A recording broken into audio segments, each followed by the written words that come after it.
Hello everybody, welcome to Best of British Blackpool. Thank you for tuning in again. Hello to all of our new subscribers and welcome back to all of our long-term viewers. First video in a couple of weeks, obviously with the summer. We've been some time not spending as much time in the kitchen, actually getting out and about on a little bit. But I am back with a video today which I hope that you will enjoy. Today I'm going to be making some pasties. For anybody who don't know what a pasty is, it's a pastry dish. So you've got pastry on the outside and you can have savoury and sweet insides, but it's predominantly savoury. Won't be making Cornish pasties today because they are slightly different, and we can go into that and the history of those a little bit further once we start the video. Going to be making two different types, a vegetarian option and a meat option. So come over, have a look at the ingredients and let's make a start. Here we go, nice simple ingredients. Just starting over from this side, we've got some short crust pastry. You can absolutely make this yourself if you like. I am not a very good pastry chef, so I don't ever really make my own pastry, very seldom. So the shop bought stuff is absolutely fine for this. We've got plenty of vegetables going into here. So the history of a pasty is that I think at one stage or another it would have had two different types of filling in it, savoury and sweet, and it would provide you with a meal and a dessert in the same kind of piece of food. So for example, I think it dates back to people working down in mines where they would have a pasty with a meat filling one side and like an apple filling the next. A little bit strange, but what they would do with the meat side is bulk it out with a lot of vegetables because there wouldn't be that much meat to go around. So here we've got a nice bit of swede, we've got some potatoes, we've got an onion and we've got some carrots. The egg is used obviously to bind all the pastry together. And the meat that we're going to be using here is a cross between some sirloin steak, which I've got here, just to add a little bit of decent luxury meat to this dish. And there's just some casseroling steak there as well, just to kind of bulk it out. Finally, using exactly the same ingredients like the potatoes and the onions, I'm going to be also making a cheese pasty as well, which is one of my favourites, so like cheese and onion. It's going to be really nice. So first things first, what we need to do is to start parboiling off some of these root vegetables here so they're not too hard, and then we'll start working on the meat. Let's make a start. Okay, so we have prepared our vegetables. I didn't film that bit, it's quite boring really, but all I've done is taken the swede, the carrot and the potato and diced it up into really nice small squares and just put it into a saucepan here. Now all we're going to look to do is parboil those, so we're not looking to cook them through completely because they're still going to go in the oven. But what we're trying to do with those is get them so that they're not rock hard.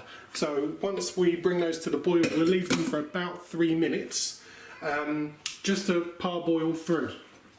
What I've also done is I've got a pan on the heat here. This is where we're going to put our onions. I'm going to bring those over. Got some nice hot oil.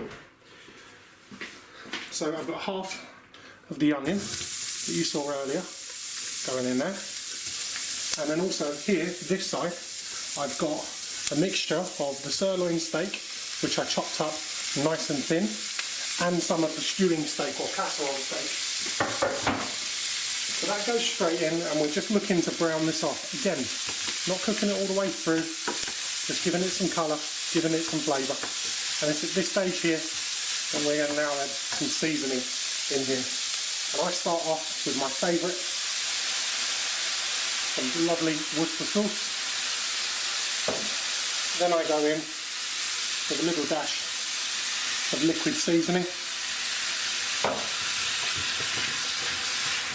And then what I'm going to do, you can see already this is starting to release some beautiful juices. And here, I'm always making that down. Here we want to retain these juices. Final thing that I'm going to add is some concentrated beef stock in here. Just a little bit like that.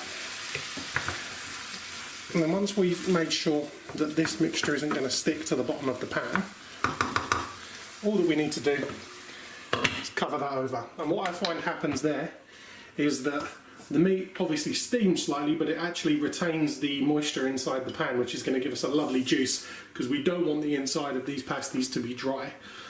So these need 3 minutes once they're the veg needs 3 minutes once it's up to the boil. The meat probably needs 5 minutes in the pan like that. Now we're going to prepare our pastry and our vegetarian filling ready to fill and get into the oven. So our vegetables are now parboiled.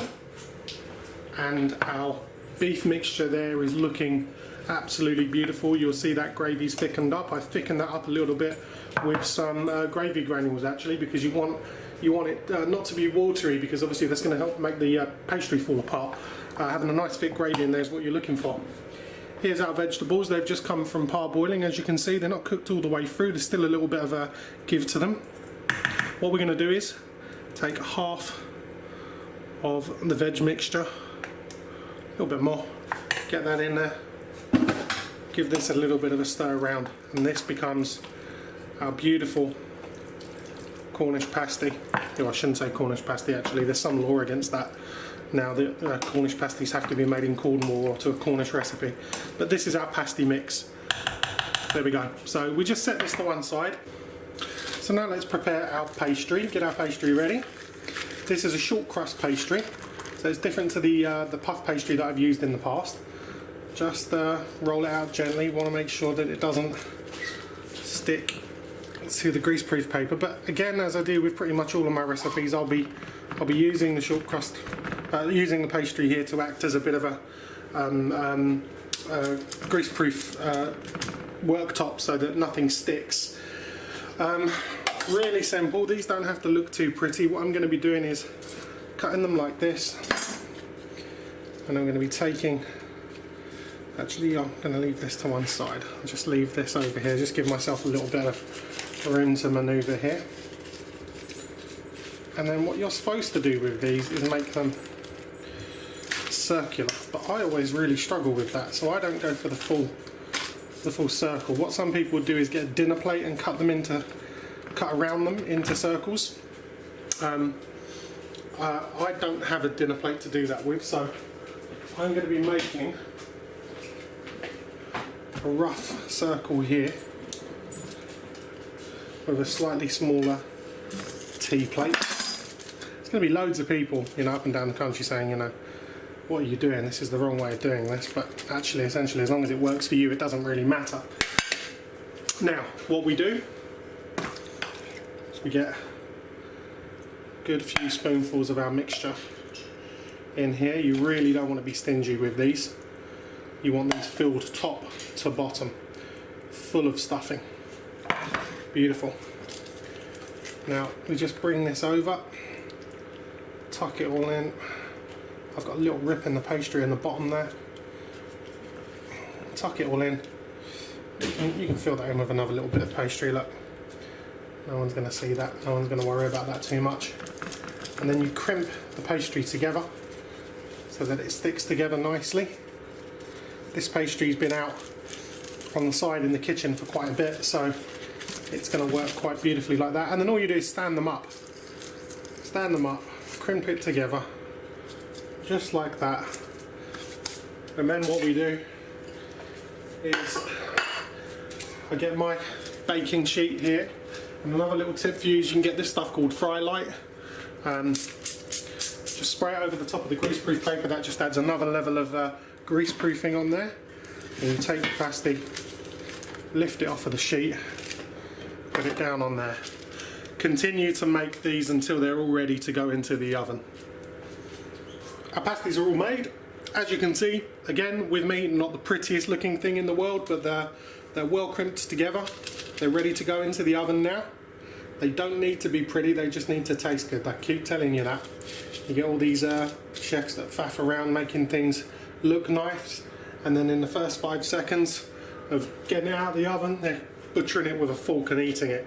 So don't worry about what it looks like. This resembles half a pasty anyway, so here we go. Just get some egg wash, go over the top of your crimping as well, give it a good cover.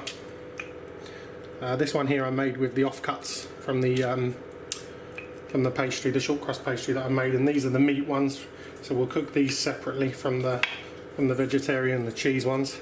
So give them a good coating with the pastry brush. Now we're going to get them into the oven for about 30 minutes on 160. Lovely. Okay, the vegetarian pasties are almost exactly the same technique, just slightly different ingredients in there. So I'm going to show you this because There's a little bit of a technique to making sure that the ingredients permeate through the whole of the Cornish pasty and don't just sink to the bottom. What can sometimes happen is the root vegetables stick to the bottom, the cheese sticks to the top, and nothing really flows together. So what you have to do is you have to kind of layer the ingredients in here. So what I'm going to start off with is some really finely chopped onion at the bottom. I tend to put the onion at the bottom because this will sweat a little bit, and the bottom of the pasty is where the thicker part of the pastry is. So you want that to kind of soak that moisture up. Nice big handful of cheese on there, and give it a good press down. And then we go in with some potato, swede and carrot. Exactly the same mixture as went in to the meat ones.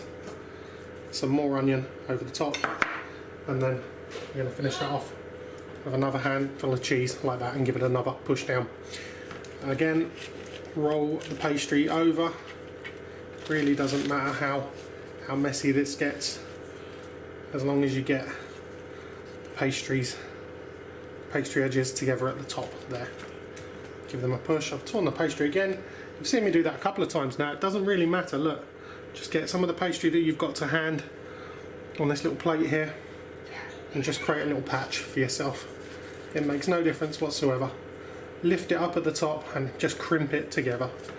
Lifting it actually helps you crimp it together here, because it pushes the ingredients back down to the bottom. Just crimp it together, push the pastry on there, make sure no air can get out, and there you go. The vegetarian one's just as simple as the meat ones. I'm going to continue and finish these off, and then you'll see these bad boys when they come out of the oven. So both of these sets of pasties now have been in the oven. They've come out. I've let them cool down a little bit because it's no good trying to move these around while they're hot. I just let them stand on a rack. As you can see here, one of the beef ones has opened up a little bit, but that really doesn't matter at all because the ingredients in there are cooked anyway, and they're all quite moist ingredients, so nothing's going to dry out. It's not going to do any damage at all. And these ones here are the cheese and onion and potato pasties. As you can hear, pastry's nice and solid, looking really good. I'm just going to take one of these off, cut it in half, and I'll give you a close-up view of this in a moment. Here we go. Let me bring it over so you can see. Beautiful filling in there, lots of veg, lots of meat. There we go. Looking absolutely lovely. Let me just take this one to one side. Give it a good taste actually. Beautiful. The cheese and onion. Cut this open.